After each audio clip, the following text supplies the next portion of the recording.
আশেপাশে কেউ আছেন আমাকে একটু হেল্প করবেন?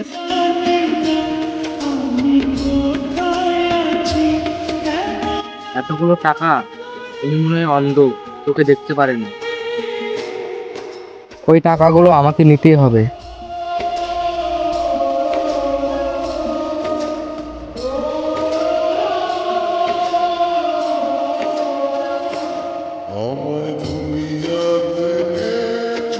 কে আপনি?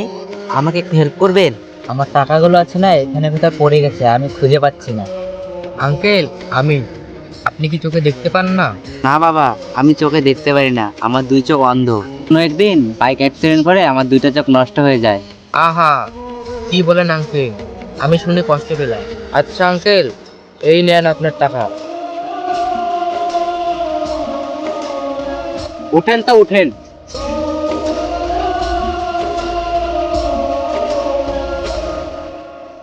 আচ্ছা বাবা, তুমি কি করো? পার্কে কি ঘুরতে এসেছো নাকি?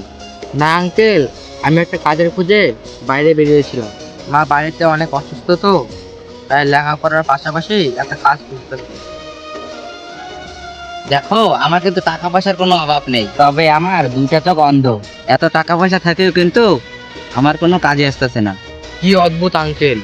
দেখেন, আপনার টাকা পয়সা সবকিছু আছে, কিন্তু দুটা চোখ নেই।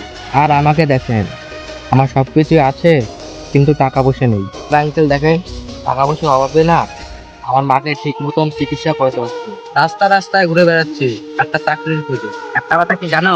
টাকা পয়সা ধন সম্পদ হারালে সবকিছু এক সময় ফিরে পাওয়া যায়। দেখো, এই ভগবানের দেওয়া শরীর একবার নষ্ট হলে তার কখনো ফিরিয়ে আনা সম্ভব না। ঠিক বলেছেন আঙ্কেল, টাকা পয়সা দিয়ে সবকিছু বিবেচনা করা যায়।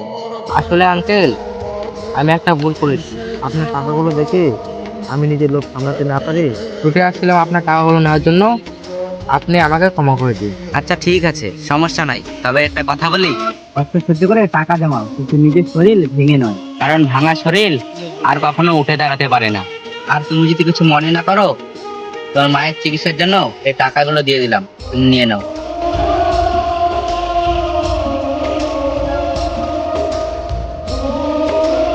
বন্ধুরা, আজকের ভিডিওটা এখানেই শেষ। যদি ভিডিওটা ভালো লেগে থাকে একটা লাইক দিও আর কমেন্টে জানিও ভিডিওটা কেমন হয়। শেয়ার করে দিও তোমাদের বন্ধুদের কাছে।